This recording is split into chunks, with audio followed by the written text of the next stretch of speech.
नमस्कार। India agree YouTube channel देखने वाले सभी किसान भाइयों को, मित्रों को श्रीपाल का प्यार भरा नमस्कार। मित्रों, आज इस वीडियो के माध्यम से हम बात करेंगे ग्वार की फसल के बारे में, आमदनियों के बारे में और डिमांड व पुराना जो स्टॉक किसानों के पास पड़ा है, कितना ग्वार पड़ा है। हालांकि यह विषय बहुत ही जटिल है, लेकिन सबका एक आकलन होता है। तो क्या सच्चाई है, हम प्रयास करेंगे सही बातें आप सभी तक पहुंचाने का। आप हमारे चैनल को लाइक करें, सब्सक्राइब करें और बेल आइकॉन के निशान को दबा करके नोटिफिकेशन ऑन करें, ताकि समय समय पर आपको महत्वपूर्ण जानकारी मिलती रहे। मित्रों, इस साल शुरुआत से लेकर के और अब तक फसल की बिजाई और उत्पादन को लेकर के काफ़ी कुछ चर्चाएं सुनने को मिलती है, देखने को मिलती है। आज नवंबर महीना समाप्त होने जा रहा है। ग्वार की आमदनियां हम वीडियो के माध्यम से चर्चा करते भी हैं, और आज की आमदनी की अगर बात करें तो 40,000 के नीचे, यानी 35, 37, 38,000, ये पिछले 2-3 दिनों से ग्वार की आमदनियां चल रही है। कभी 40,000 के ऊपर आ रही है, कभी 40,000 के नीचे भी आ रही है। तो ये आमदनियां हम देख रहे हैं। आखिर कौन सी ऐसी बातें हैं, आखिर क्या कारण है कि इतनी अच्छी बिजाई होने के बावजूद भी बहुत ज़्यादा ग्वार की ढेरियां मंडियों में नज़र नहीं आ रही। आखिर ऐसी कौन सी बातें हैं, आखिर ऐसा क्या कारण है कि इतनी चौमासे में हरी भरी लहराने वाली जो फसल दिखाई दे रही थी, वो ग्वार इतना मंडियों में नहीं दिखाई दे रहा। क्या ऐसा कारण है कि बहुत ज़्यादा मंदे भाव होने के बावजूद भी बाज़ारों में ग्वार की ढेरियां नज़र नहीं आ रही थी, और क्या ऐसा कारण है कि अच्छे भाव बढ़ने के बावजूद भी ग्वार की ढेरियां मंडियों में ज़्यादा नज़र नहीं आ रही। मित्रों, कारण समझना बहुत ज़रूरी है। पिछले 5 सालों की सबसे बड़ी फसल 60 लाख 70 लाख जितनी भी है, करोड़ हो चाहे फसल कितनी ही हो, लेकिन पिछले 5 सालों की ये सबसे बड़ी फसल है। फिर भी ढेरियां नहीं नज़र आ रही, फिर भी आमदनियां मंडियों में बहुत कम नज़र आ रही है। उम्मीदें थी, सबको उम्मीदें थी कि इस तरह से बाज़ारों में खूब ढेरियां दिखेगी, ग्वार का उत्पादन होगा, लेकिन वैसा उत्पादन नहीं दिखाई दे रहा। क्या कारण है मित्रों? इसका असली कारण यही है कि पिछले 5 सालों में, 5-7 सालों में बहुत ज़्यादा कमज़ोर भाव रहने के कारण हमने, किसान भाइयों ने, ग्वार की बिजाई बहुत कम कर दी थी। दूसरी फसलों के भाव अच्छे थे, धीरे धीरे बिजाई कम होती गई। ग्वार के भाव और खड़ के भाव पिछले सालों में ग्वार और खड़ के एक भाव हो गए थे। इस वजह से धीरे धीरे किसानों ने ग्वार की बिजाई कम कर दी, और कारण ये रहा कि पिछले 5-7 सालों में डिमांड, यानी जो खपत होती थी, उससे उत्पादन कम होता था। पिछले 5-7 सालों की बात मैं कर रहा हूँ। हालांकि कोविड काल में, कोरोना के समय डिमांड बहुत कमज़ोर हो गई थी कुछ समय के लिए, लेकिन उस एक इशू को छोड़ दीजिए आप। लेकिन पिछले 5-7 सालों की अगर बात करें तो 1 करोड़ से नीचे की फसल रही। फसल का उत्पादन का लगभग अनुमान जो था 50 लाख, 55 लाख, 60 लाख, 65 लाख, 70 लाख, 80 लाख ये रहा, और डिमांड जो है वो फसल से ज़्यादा रही। और पिछले साल की अगर बात करें तो पिछले साल जितनी डिमांड थी, उसके अलावा 70-75 लाख बोरी ग्वार स्टॉक में से खपत हो गया। डिमांड की पूर्ति के लिए खपत करनी पड़ी।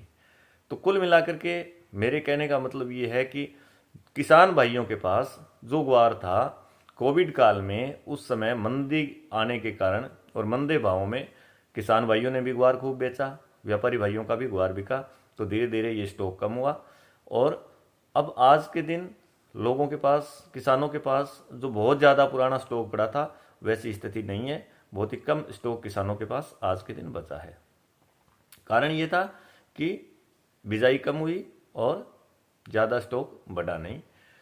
तो अब इस साल हर किसान कोशिश करता है कि ये नया ग्वार है, क्योंकि सारी बातें, डिमांड की बातें किसानों तक भी पहुंचती है। सब समझदार हैं आज के दिन। तो सबकी कोशिश यही है कि जितना रख सके किसान अपने पास गुआर रख रहा है।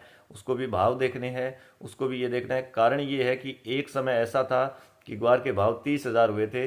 हालांकि वो एक अपवाद था, वो कोई सिस्टम ऐसा बना था, ऐसा कभी बार बार नहीं होता, लेकिन वो एक ऊपर के भाव जो बने थे तो वो किसानों के मनमोहक भाव थे। और वो बातें हमेशा दिमाग में रहती है कि हो सकता है, मे भी पॉसिबल, ऐसे भी भाव कल को कहीं बन जाए। तो इसलिए दूसरा, 2 साल 3 साल 4 साल 5 साल तक ग्वार खराब नहीं होता, इसलिए ग्वार किसान अपने पास रखने का इच्छुक ज़्यादा रहता है। तो ये सारी बातें आज मैंने आपको बताई। दूसरी बात ये है कि कोविड काल के समय, जैसे अमेरिका की अगर बात करें तो रिंग काउंट, जहाँ पर गम का यूज होता है, ग्वार से ग्वार गम बनता है, कोरमा बनता है, चूरी बनती है। चूरी लोकल खपत में जाती है, कोरमा भी लोकल खपत में जाता है और एक्सपोर्ट भी होता है। ग्वार गम एक्सपोर्ट होता है, जो 2 तरीकों से काम आता है। एक फूड सेक्टर में जाता है, दूसरा ऑयल सेक्टर में जाता है। तो ऑयल सेक्टर में कच्चे तेल के जो रिग्स होते हैं, कुएं होते हैं, उनकी ड्रिलिंग में इसका यूज होता है।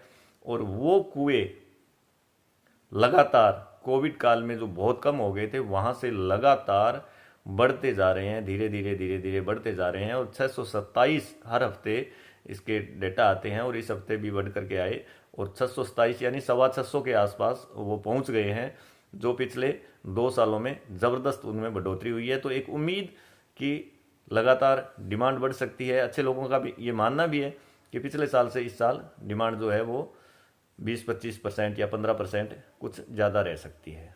तो ये सामान्य बातें थी, आप सभी के साथ मैंने साझा की, किसान भाइयों तक पहुंचाने का प्रयास किया। कहाँ क्या करना है, ग्वार बेचना है नहीं बेचना, किन भाव में बेचना है, क्या होगा, ये किसान भाई अपना निर्णय स्वयं करें, अपने विवेक के अनुसार करें।